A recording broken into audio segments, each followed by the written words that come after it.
Hi, I'm Andy Homily.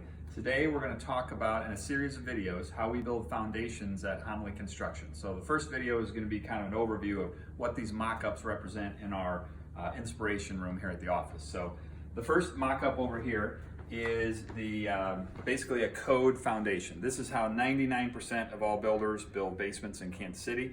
Some of the key points, and again we'll go into the details later, but a 16-inch wide footing. This is essentially a cross section of a basement to get your bearings. This is the basement wall, the basement floor, and the footing that you don't normally see under the basement itself. So there's the footing, basement floor, the walls.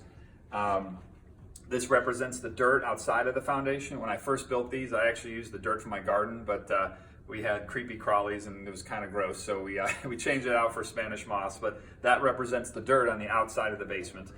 There's a drain tile, notice, on top of the footing, a little bit of gravel next to it.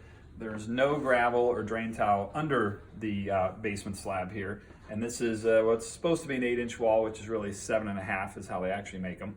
And a little bit of steel in here. That's a typical basement. Here's how we build basements at Homily. Footing is 24 inches wide and 12 inches deep, twice the amount of steel. We have a true 10-inch thick wall instead of 7.5, with again double the amount of steel.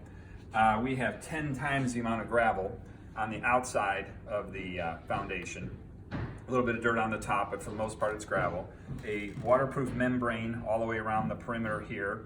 On this wall, a drainage board on the outside of the foundation wall. We then have 8 inches of gravel under the slab in the basement, and then a drain tile that runs around the entire perimeter of the basement system.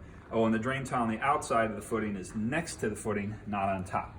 And in our future videos, we'll talk about the importance of each of these items.